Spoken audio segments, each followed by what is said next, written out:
News alerts. వ్యక్తిగత కారణాలతోనే వైఎస్ఆర్సీపీ రాజ్యసభ సభ్యత్వానికి రాజీనామా చేశానని విజయసాయిరెడ్డి తెలిపారు. రాజ్యసభ చైర్మన్ జగదీప్ ధన్ఖడ్కు రాజీనామా లేఖ సమర్పించానని దాన్ని ఆయన ఆమోదించారని చెప్పారు. ఢిల్లీలో నిర్వహించిన మీడియా సమావేశంలో విజయసాయిరెడ్డి మాట్లాడారు. జగన్తో తనకేమీ విభేదాలు లేవన్నారు. తనకంటే శక్తి సామర్థ్యాలు ఉన్న వ్యక్తులు రాజ్యసభకు వస్తే రాష్ట్రానికి ఉపయోగపడతారనే కారణంతో రాజీనామా నిర్ణయం తీసుకున్నట్లు తెలిపారు. రెడ్డి గారు లండన్ లో ఉన్నారు. ఆయనతో నేను ఫోన్లో మాట్లాడి అన్ని చాలా వివరంగా వివరించడం జరిగింది. అన్ని వివరించిన తర్వాతనే నేను ఈ రాజీనామా పత్రాన్ని అధ్యక్షుల వారికి సమర్పించడం జరిగింది. రాజకీయాల నుంచి తప్పుకున్న తర్వాత ఇక ప్రాథమిక సభ్యత్వం అన్నటువంటిది ఎలా ఉంటుంది? మీరు కూడా బీజేపీలోకి వెళ్తారనేటువంటి ప్రచారం కూడా జరుగుతుంది.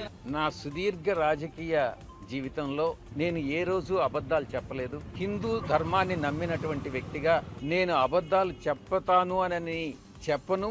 అలా చెప్పుతాను అని ఎవరైనా నమ్మినట్లయితే అది మీ యొక్క విజ్ఞతకే వదిలేస్తున్నాను. రాజారెడ్డి గారి దగ్గర నుంచి, రాజశేఖర రెడ్డి గారి నుంచి ఈరోజు జగన్మోహన్ రెడ్డి గారి వరకు 3 తరాలుగా ఆ కుటుంబంతో సన్నిహిత సంబంధాలు ఉన్నటువంటి వ్యక్తిగా నేను ఒక్కటే చెప్తా ఉన్నాను.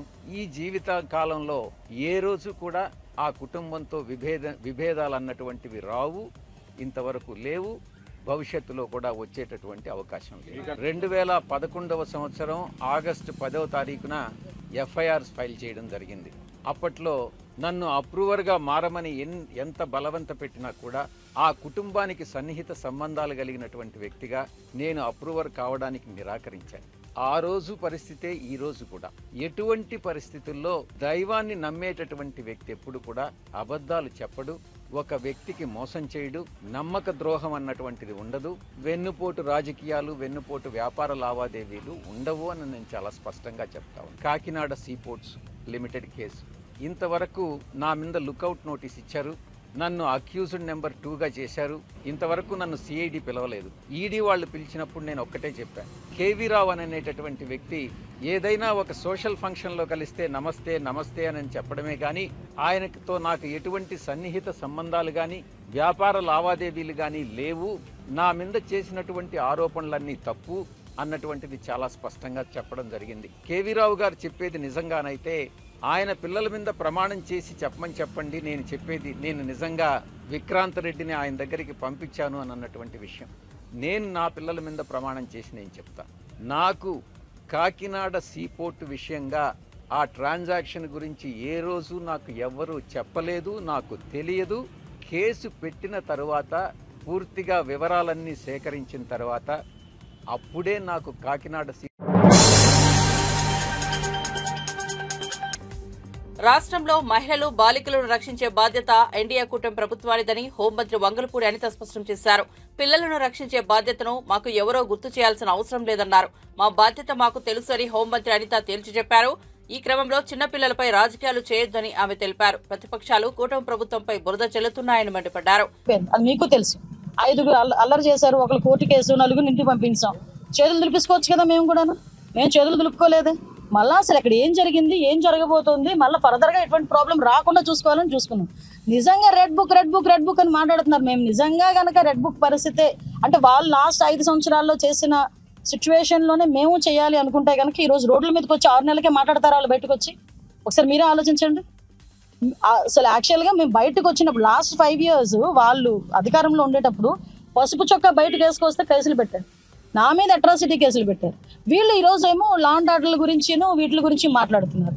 ఈ రోజు మీకు ఇంకొక విషయం చెప్పాలి. ఇక్కడ బాధ్యత కలిగిన హోమ్ మినిస్టర్ నేను ఒక మాట చెప్పాలి. వీళ్ళ పరిస్థితి ఏమైపోయిందంటే వీళ్ళకి వైఎస్ఆర్ కాంగ్రెస్ పార్టీ అని ఒక ట్విట్టర్ అకౌంట్ ఉంది. అది జస్ట్ ఓపెన్ చేసి మీరైనా ఒకసారి ఓపెన్ చేసి చూడండి.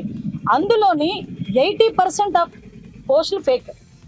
రీసెంట్ గా నందిగాంలోనే ఒక యాక్సిడెంట్ లో ఒక అతను చనిపోయాడు. చనిపోతే ఏమని రాశారో తెలుసా? టీడీపీ నేతలు హత్య చేశారని రాశాడు. అంటే ఇటువంటి ఒక వైఎస్ఆర్సీపీ పార్టీకి సంబంధించిన అఫీషియల్ ట్విట్టర్ నుంచి నేను ఇమీడియట్ గా నేను అది ఫాలో అవుతాను. క్లియర్ గా చెప్తాను, నేను అది ఫాలో అవుతాను. ఎందుకంటే నన్ను ట్యాగ్ చేస్తారు వాళ్ళు. నేను చూస్తా, నేను చూసినప్పుడు నేను ప్రతిదీ నేను అడుగుతా, ఏంటి నిజమేనా కాదా. 80% తప్పులు. అంటే వీళ్ళు ఏంటంటే లాస్ట్ 5 సంవత్సరాలు అదే అబద్ధాలతో గడిపేశారు. ఇప్పుడు కూడా అదే పొజిషన్, వాళ్ళకి 11 సీట్స్ వచ్చిన పొజిషన్ లో కూడా ఈ రోజుకి కూడా ప్రతి చిన్న విషయాన్ని కూడా రాజకీయ కోణంలో ఆలోచించి దాన్ని భూతత్వంలో చూపించి చాలా పెద్దదిగా క్రియేట్ చేసి జనాలు మభ్య పెట్టాలని చూస్తున్నారు. దయచేసి ప్రజలు కూడా అవగాహన ఉంది, ప్రజలు కూడా చదువుకున్నారు, సోషల్ మీడియాలో కూడా చాలా యాక్టివ్గా ఉన్నారు అందరూ కూడా. సో ప్రతి ఒక్కటి కూడా ప్రజలకు చెప్పాల్సిన బాధ్యత ఉంది కాబట్టి మేము చెప్తున్నాం. మేడం, సెంట్రల్ జైలుకి సంబంధించి కేసులు నడుస్తుంది, అది అయిందా? ఎక్కడ వరకు దానికి కేసు నడుస్తుందని ఎంక్వైరీ రిపోర్ట్ ఇస్తారు. ఆల్రెడీ మేము సస్పెండ్ చేశారు, ఇంకా లోపలికి ఎంక్వైరీ జరుగుతుంది. సిపి గారికి కూడా మొన్న కూడా చెప్పాను, ఒక రోజు వెళ్ళి ఒకసారి మొత్తం చెక్ చేయండి అని చెప్పాను. ఇది ఒకటే కాదండి, ఆల్ సెంట్రల్ జైల్స్ అన్ని కూడా ప్రక్షాళన చేస్తాం. 15 రోజుల్లో రిపోర్ట్ వచ్చేస్తుంది.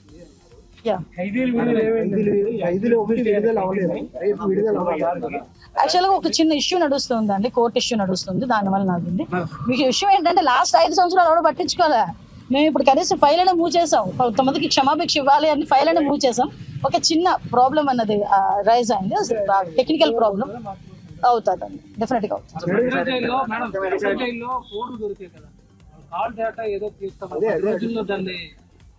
కొన్ని మాకు కూడా కొన్ని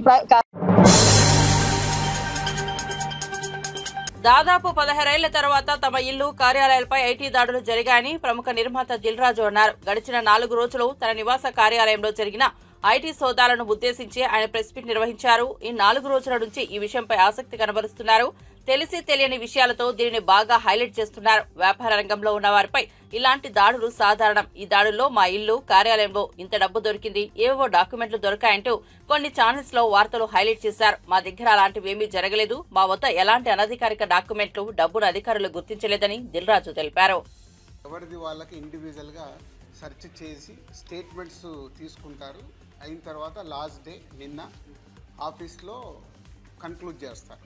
సో మా హౌజెస్లో జరిగిందా కానీ ఆఫీస్లో జరిగిన దాంట్లో కానీ చాలా రిపీటెడ్గా వేసిన కొన్ని ఛానల్స్లో కానీ సోషల్ మీడియాలో కానీ ఇంత డబ్బు దొరికింది, ఇంత డాక్యుమెంట్స్ దొరికాయి, అది దొరికింది అనేది కొన్ని హైలైట్ చేశారు. ఎక్కడ కూడా మా దగ్గర డబ్బు కానీ డాక్యుమెంట్స్ కానీ ఐడెంటిఫై కానీ మా దగ్గర నుంచి వాళ్ళు తీసుకున్నది కానీ లేదు. నా దగ్గర ఒక 5 lakhs, మా శిరీష్ గారి దగ్గర ఒక 4.5 lakhs, అలాగే మా డాటర్ ఇంట్లో 6 lakhs, ఆఫీస్లో 2.5 lakhs, మొత్తం బిలో 20 lakhs. మా అందరి దగ్గర కలిపి బిలో 20 lakhs ఉంది. అలా ప్రతి ఒక్కటి ఇట్లా వాళ్ళు ఇన్కమ్ ట్యాక్స్ ఏమేమి చూశారనేది ఇలా వాళ్ళది అయిన తర్వాత పంచనామా చేసిస్తారు. సో క్యాష్ రూపంలో అది 5 సంవత్సరాల నుంచి మేము ఎక్కడ ప్రాపర్టీస్ కానీ వేరే దాంట్లో ఇన్వెస్ట్మెంట్ చేయడం కానీ ఎక్కడ ఏమీ జరగలేదు. అది కూడా డిపార్ట్మెంట్కు టోటల్గా అందరి దగ్గరికి వెళ్ళి క్లియరెన్స్ చేసుకున్నారు. ఇది క్లీన్, ఎక్కడ డాక్యుమెంట్స్ కానీ అలాంటివి ఎక్కడేం లేవు. బిజినెస్ దాంట్లో ప్రొడక్షను, డిస్ట్రిబ్యూషను, థియేటర్ సైడ్ ఉన్నాం కాబట్టి వాళ్ళకి అన్నీ డీటెయిల్గా కావాలి. డీటెయిల్ అంటే ప్రొడక్షన్ ఎలా జరుగుద్ది, ప్రొడక్షన్లో 24 క్రాఫ్ట్స్ ఉంటాయి. ఆ 24 క్రాఫ్ట్స్లో లావాదేవీలు ఎలా ఉంటాయి ఒక్కొక్క సినిమాకి. సో ఆ డీటెయిల్స్ అన్నీ వాళ్ళు తీసుకోవడం జరిగింది. డిస్ట్రిబ్యూషన్ సైడ్ ఎలా ఉంటుంది, ఎగ్జిబిషన్ సైడ్ ఎలా ఉంటుంది అనేది వాళ్ళన్ని డీటెయిల్స్ అడుగుతూ అందరి దగ్గర తీసుకొని ఫైనల్గా నా దగ్గర నిన్న ఇవన్నిటిని ఎవరెవరు ఏమేమి స్టేట్మెంట్లు ఇచ్చారు, ఏముంది అనేది ఫైనల్ నాతో నిన్న కన్క్లూడ్ చేశారు. డిపార్ట్మెంటే ఆశ్చర్యపోయింది. దిల్ రాజు గారిని మేము ఏదో ఎక్స్పెక్ట్ చేసాం, అలా ఉంటుంది ఇలా ఉంటుంది అని సెర్చ్ జరిగేటప్పుడు దే ఆర్ వెరీ హ్యాపీ. వాళ్ళకు మాకు జరిగిన కోఆపరేషన్లో కానీ దాంట్లో కానీ they are very happy department. ఫర్దర్గా ఆడిటర్స్ డిపార్ట్మెంట్ ఉన్న దాని మీద వాళ్ళు క్లారిటీ చేసుకుంటారు. అన్ని బుక్స్ ఆఫ్ అకౌంట్స్ కరెక్ట్గా ఉన్నాయా, ఇవేమున్నాయి లాస్ట్ 5 years అని అవన్నీ వాళ్ళు చేసుకొని కన్క్లూడ్ చేస్తారు. అమ్మకి 19th రోజు కాఫ్, కోల్డ్ ఎక్కువైంది. మాజీ మంత్రి రోజాపై నగరి ఎమ్మెల్యే గాలి భానుప్రకాష్ రెడ్డి మండిపడ్డారు. రోజా ఓ పిచ్చిది, పిచ్చిదానికి పిచ్చి కూతలు తప్ప మరొకటి రాదని ఘాటు వ్యాఖ్యలు చేశారు. ఏం మాట్లాడుతున్నామో తెలియక రోజా వ్యాఖ్యలు చేస్తూ ఉంటారని ఆవుకు గంగిరెద్దుకు కూడా తెలియని వ్యక్తి రోజా అన్నారు. పూర్తిగా అంటే ఎక్కడ కూడా చూడండి అన్ని కూడా దొంగ లెటర్లు పెట్టడం, అమరావతికి అభివృద్ధి చెందకూడదని లెటర్లు పెట్టడం, పోలవరం మీద లెటర్లు పెట్టడం. పోలవరం అంటే వాళ్ళు డెవలప్ చేశారట. సిగ్గు ఉండాలి, శరం ఉండాలి, మనిషిని పుట్టినాక కొద్దిగానే ఉండాలి. ప్రజా జీవితంలో ఉన్నప్పుడు నిజాలు చెప్పాలి కొంతమంది. పోలవరం చేస్తే ఇవాళ ఎందుకు ఇవాళ అంత డబ్బులు పెట్టాల్సి వస్తూ ఉంది. ఇవాళ చూడండి నీతి ఆయోగ్ కూడా ఓ రిపోర్ట్ ఇచ్చింది. పూర్తిగా అన్ని ఇండెక్స్ల్లో ఆంధ్రప్రదేశ్ వైఫల్యం చెందింది అనే దానికి మనం చెప్పట్ల, థర్డ్ పార్టీ వాళ్ళు చెప్తా ఉన్నారు. ఇవాళ లోకమంతా కూడా చూస్తూ ఉంది, ఆంధ్రప్రదేశ్ పూర్తిగా సర్వనాశనం అయిపోయింది. ఏదో విధంగా దాన్ని రెక్టిఫై అని చెప్పి బాబు గారు పూర్తిగా రాజకీయాలు కూడా పక్కన పెట్టి పూర్తిగా ఆంధ్రప్రదేశ్ కోసం అని ఆయన రోజు కూడా తాపత్రయపడుతున్నారు. ఇవాళ దావోస్లో కూడా మనకున్న లిమిటెడ్ రిసోర్సెస్లో కూడా ఆయన ఆంధ్రప్రదేశ్ని ఇండియా మ్యాప్లో, వరల్డ్ మ్యాప్లో, చిత్రపటంలో పెట్టే ప్రయత్నం ఆయన చేశారు. ఇవాళ అంత ఇన్వెస్ట్మెంట్స్ వస్తున్నాయి, అంత ఉద్యోగ అవకాశాలు వస్తున్నాయి, అన్నీ చేయగలుగుతున్నామంటే కేవలం బాబు గారి కృషి, లోకేష్ గారి కృషి, మన కూటమి ప్రభుత్వం కృషి. దాన్ని హర్షించడం పోయేసి అన్నీ కూడా నోటికి వచ్చిన మందాన మాట్లాడుకుంటా పోతే దీనికన్నా వేరే నిరసన అవసరం లే. ఇవాళ చూస్తున్నాం వైసీపీ లీడర్స్ కామాంధులు, ఇంత అంటే అరాచకం, ఇలా దౌర్జన్యం, విచ్చలవిడతనం, భూ కబ్జాలు, దానికి మారు పేరు వాళ్ళు. నోటికి హద్దు ఉండదు, ఏం మాట్లాడుతున్నామో తెలియదు, ఒళ్ళు తెలియకుండా మాట్లాడుతూ ఉంటారు.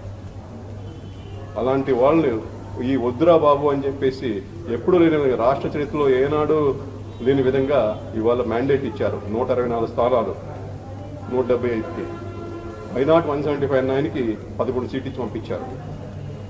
బాబు గారు ఈ ప్రజా ఆశీర్వాదాన్ని ఖచ్చితంగా పెద్ద బాధ్యతను తీసుకొని ప్రజలకు మనం రుణపడి ఉన్నాం, ప్రజలు మనకు పెద్ద బాధ్యత అప్పచెప్పారని చెప్పేసి రేయింబగళ్ళు కష్టపడుతున్నారు.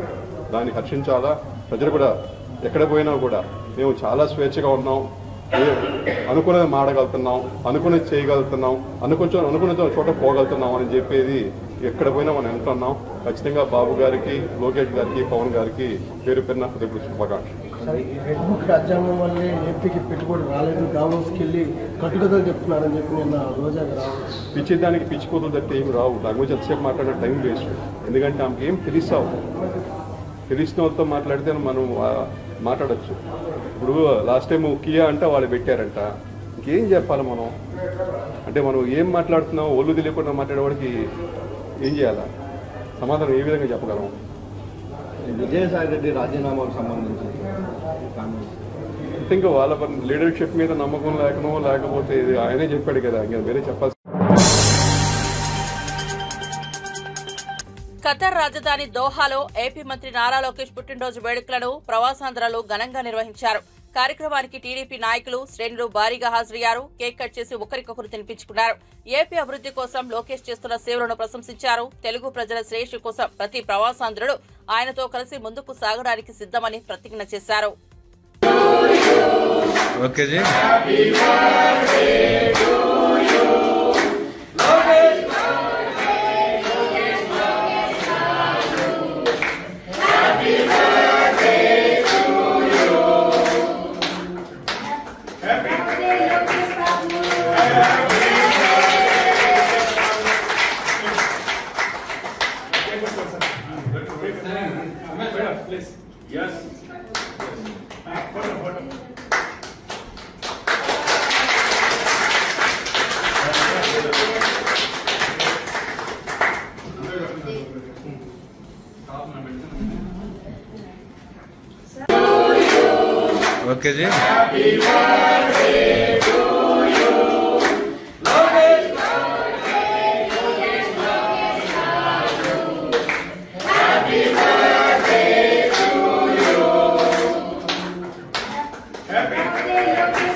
విజయసాయిరెడ్డి పాపాలని చేసేసి ఇప్పుడు రాజీనామాలతో రాజకీయాల నుంచి తప్పుకుంటానని ప్రకటించడం విచిత్రంగా ఉందని టీడీపీ నేత సోమిరెడ్డి చంద్రమోహన్ రెడ్డి తెలిపారు. సేద్యం చేస్తానంటున్నావు, దోచేసిన నల్ల డబ్బుతో చేస్తావా ఏంటి అని ప్రశ్నించారు. ఇప్పుడు నువ్వు సేద్యంలో దిగితే రాష్ట్రానికి జరిగిన నష్టాన్ని ఎవరు పూడుస్తారని నిలదీశారు. 2004 నుంచి 2009 వరకు అప్పటి సీఎం కుమారుడిని ముందు పెట్టి ఏటూగా సకల పాపాలు చేశారని విజయసాయిరెడ్డిపై సోమిరెడ్డి చంద్రమోహన్ రెడ్డి మండిపడ్డారు. గత 5 ఏళ్లు అరాచక పాలనకు, దోపిడీకి రైట్ హ్యాండెడ్ గా నిలిచి ఏటూ స్థానాన్ని కొనసాగించారని అన్నారు. పాపాలన్నీ చేసేసి ఇప్పుడు రాజీనామా చేస్తానంటే పరిహారం జరిగేదెట్లా అని ప్రశ్నించారు. అప్పుడు దోచుకున్న 43,000 కోట్లతో పాటు మొన్న 5 ఏళ్లలో జగన్తో కలిసి దోచేసిన 1,00,000 కోట్ల ప్రజల సొత్తును ముందు పెట్టాలని డిమాండ్ చేశారు. పక్కన అల్లీపురం దగ్గరలోనే నీ ఊరు తాళ్లపూడి. మీ ఇల్లు ఏంది, మీ కుటుంబం ఏంది, మా కుటుంబం ఏందో తెలుసు నీకు. తాతలు తండ్రులు ఇచ్చిన ఆస్తులు అమ్ముకున్నాడు మేము. బట్ మీరు ఏంటి, మీ చరిత్ర ఏంటి? మీ తండ్రి, మీ చిన్నాయన, వాళ్ళ చిన్నాయన్ని మర్డర్ చేసిన కుటుంబం నీది. జైలుకి పోయి వచ్చినారు మీ తండ్రులు, మీ పినతండ్రులు.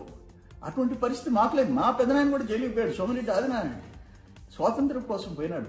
5 ఎకరాలు భూమి ఇచ్చింది గవర్నమెంట్ ఆ రోజుల్లో. ఈరోజు పేదోళ్ళకి ఇళ్ల స్థలాలు ఇచ్చేస్తే కోట్ల రూపాయల వాల్యూ. అది మీకు మాకు తేడా. ఇంకొక విషయం, నువ్వు ఎన్టీ రామారావు గారి కుమార్తె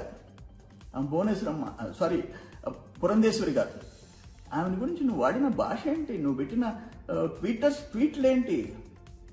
నేను తిరిగి నీకు కౌంటర్ ఇచ్చా, అటాక్ చేశా. నువ్వు నాకు 5 కోట్ల రూపాయలు డిఫమేషన్ నోటీస్ పంపిస్తావు, చెత్తబుట్లో బారేస్తా, చేసుకోపో అని చెప్పా. అటువంటి వాడివి నువ్వు. నీ చరిత్రది. అక్కడన ఉత్తరాంధ్ర వాళ్ళు సాఫ్ట్ నేచర్, ఒక పద్ధతైన వాళ్ళు. అక్కడ పోయి సర్వనాశనం చేసావు. నీకేం సంబంధం? నీ తాళ్ళపూడి ఎక్కడ, నీ ఉత్తరాంధ్ర ఎక్కడ, నీ వియంకుర్తి కూడా నెల్లూరు. మీ ఇద్దరు కలిసి అక్కడ పోయి దోపిడీ చేసి 1000 కోట్ల రూపాయల ఆస్తులు సర్వనాశనం చేసిన వాళ్ళు మీరు. నువ్వు ఇప్పుడు పెద్ద నక్క చిత్తులు వేస్తున్నావు. నువ్వేం మాట్లాడతావు? ఒక క్రూర మృగం కూడా మాట్లాడదు, బిహేవ్ చేయదు ఆ విధంగా. చంద్రబాబు నాయుడిని జైలుకి పంపిస్తా, ఆల్రెడీ ఒకసారి పంపించారు, కారణం లేకుండా పంపించారు. 29కి మేము అధికారం వస్తాం, కానీ నువ్వు బతికుంటే, అంటే చంద్రబాబు నాయుడు గారు బతికి ఉండకూడదు అని నువ్వు ఒక ముసలి నక్క. నువ్వు ఇప్పుడు సరెండర్ అయిపోయి రాజీనామాలు చేస్తున్నావు. నేనేం చెప్తున్నానంటే నువ్వు ఏ పార్టీలో చేసుకో, ఎవరి కాళ్ళు మొక్కుకో, కానీ నీ నిజ స్వరూపం, నీ కుటుంబం, నువ్వు, నీ వియంకుడు, నీ అల్లుడు చేసిన పాపాలు, నువ్వు ఎన్ని జన్మలెత్తినా ఆ భగవంతుడు క్షమించడు, నిన్ను అనుభవిస్తావు.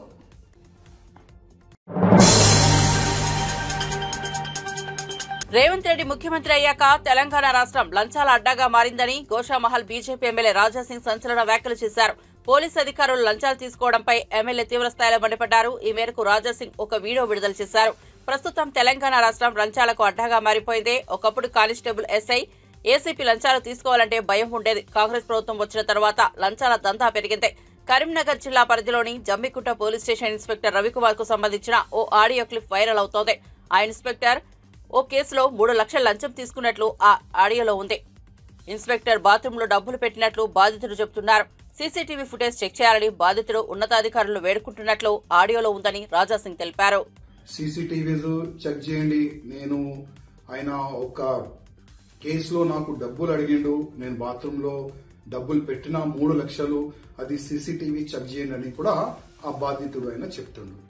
అది కాకుండా నా గోషామల్ నియోజకవర్గంలో షహీనాజ్గంజ్ పోలీస్ స్టేషన్ లిమిట్ లో సిఐఏ బాబు చౌహాన్ దాదాపు ఒక కేసు నుంచి నేను నీ పేరు తీసేస్తా, నువ్వు 1,50,000 రూపాయలు ఇవ్వాలి అని లంచం అడిగిండు. 50,000 రూపాయలకి ఆయన ఫిక్స్ అయింది. ఏసీపీ అధికారులు ఈ షహనాజ్గంజ్ పోలీస్ స్టేషన్ లిమిట్ లో ఉన్న ఆ ఇన్స్పెక్టర్ ని, ఆ బాబు చౌహాన్ ని అరెస్ట్ చేసినారు. ఇట్లా కాకుండా చాలా వరకు ఈ సంవత్సరంలో చాలా వరకు పోలీసులు లంచం తీసుకుంటా అరెస్ట్ అవుతున్నారు. నేను కమిషనర్ గారికి, అంటే సివి ఆనంద్ గారు చాలా సిన్సియర్ ఆఫీసర్, చాలా మంచి వ్యక్తి, వాళ్ళు ఎంత స్టిక్ చేసిన తర్వాత కూడా అసలు ఈ లంచం మాఫియా ఎట్లా నడుస్తుంది దానిపైన కొద్దిగా సివి ఆనంద్ గారు దృష్టి పెట్టాలని నేను సివి ఆనంద్ గారికి రిక్వెస్ట్ చేస్తున్నా. అదేవిధంగా అసలు పోలీస్ అధికారులు వాళ్ళ చెంబర్ లో గాని, వాళ్ళు ఎక్కడెక్కడ వాళ్ళ మూమెంట్ ఉంటది అక్కడ కూడా సీసీటీవీస్ కెమెరాస్ పెట్టాలని నేను మా కమిషనర్ గారికి, డీజీపీ గారికి కోరుతున్నాను. ఎందుకంటే ఒక వ్యక్తి పైన ఇన్లీగల్ గా కేసు పెట్టిన తర్వాత ఆ పేరు నేను తీసేస్తా, డబ్బులు అనేవాళ్ళు ఈ విధంగా ఇవాళ ఏసీపీ చేతికి వాళ్ళు అరెస్ట్ అవుతున్నారు. ఇంకా ఎంతమంది ఉండొచ్చు. ఒక వ్యక్తి క్రైమ్ లో లేదంటేనే ఆయన 50,000 రూపాయలు నేను ఎందుకు ఇవ్వాలని ఏసీపీకి ఫిర్యాదు చేస్తే ఒక ఇన్స్పెక్టర్ అరెస్ట్ అయిండు. ఒకవేళ ఏదైనా ఒక వ్యక్తి క్రైమ్ చేసిండు, వాళ్ళ దగ్గర ఇట్లాంటి ఆఫీసర్లు ఎంత డబ్బులు వసూలు చేయొచ్చు. అందుకోసం మా కమిషనర్ గారికి, డీజీపీ గారికి, రేవంత్ రెడ్డి గారికి రిక్వెస్ట్ చేస్తున్నా, ప్రతి ఒక్క పోలీస్ అధికారులు ఎక్కడెక్కడ మూవ్మెంట్ ఉంటుంది పోలీస్ స్టేషన్ లో అక్కడ సీసీటీవీస్ పెట్టాలని. హీరో నితిన్ తిరుమల శ్రీవారిని దర్శించుకున్నారు. ఉదయం వీఐపీ దర్శన సమయంలో కుటుంబ సమేతంగా నితిన్ స్వామివారిని దర్శించుకుని మొక్కులు చెల్లించుకున్నారు. తన కొడుకుతో మొదటిసారి స్వామివారిని దర్శించుకున్నారు. అనంతరం ఆలయ అర్చకులు ఆశీర్వదించి తీర్థ ప్రసాదాలు అందజేశారు. ఆలయం వెలుపల హీరో నితిన్ ని చూడడానికి, వారితో ఫోటోలు దిగడానికి భక్తులు ఉత్సాహం చూపారు. ఫ్యామిలీతో తీసుకుంది ఫ్యామిలీతో తీసుకుంది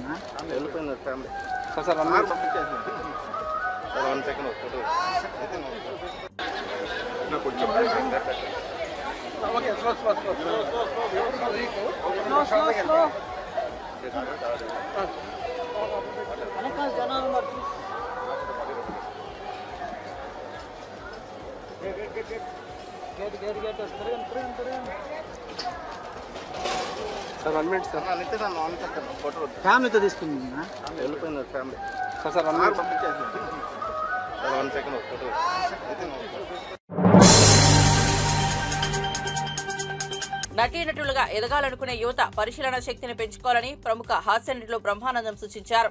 లేనిది ఉన్నట్లు భ్రమింపజేయడమే నటన అని అభివర్ణించిన ఆయన తనకు తెలియకుండానే నటన, అందులోని వైవిధ్యాన్ని తెలుసుకున్నట్లు తెలిపారు. నటుడు ఉత్తేజ్ నిర్వహిస్తున్న మయూక టాకీ శిక్షణ కేంద్రంలో 25వ బ్యాచ్ ప్రారంభోత్సవానికి ఆయన ముఖ్య అతిథిగా హాజరై మాట్లాడారు. కొత్తగా సినీ పరిశ్రమలోకి రావాలని ఆకాంక్షిస్తున్న యువతకు దిశానిర్దేశం చేశారు.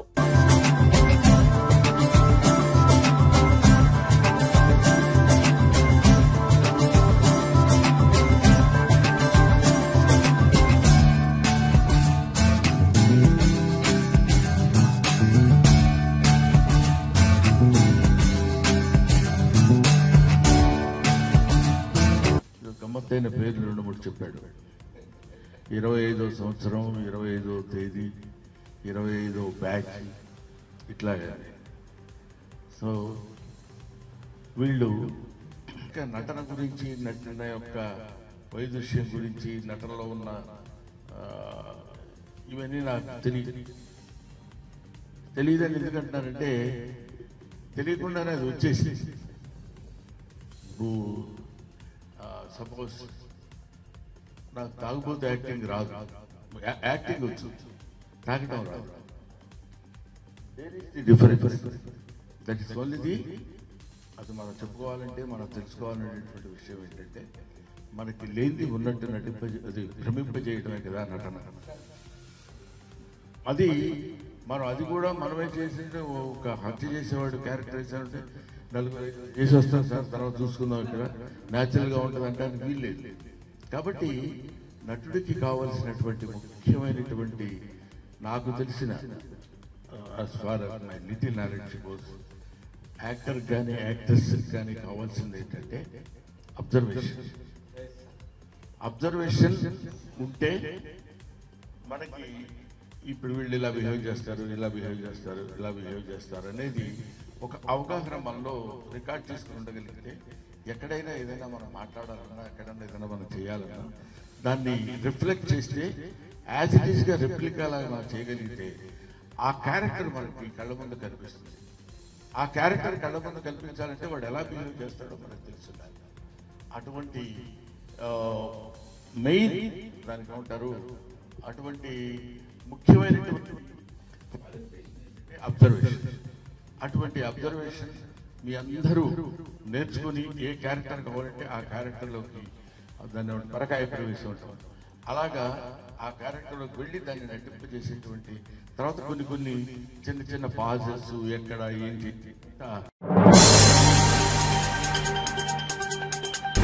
నగరంలో నటి అనుపమ పరమేశ్వరన్ సందడి చేశారు. జూబ్లీ హిల్స్ లో నూతనంగా ఏర్పాటు చేసిన ఓ సిల్వర్ జ్యువెలరీ దుకాణాన్ని ఆమె జ్యోతి ప్రజ్వలన చేసి ప్రారంభించారు. అనంతరం నూతన డిజైన్లను ఆవిష్కరించారు.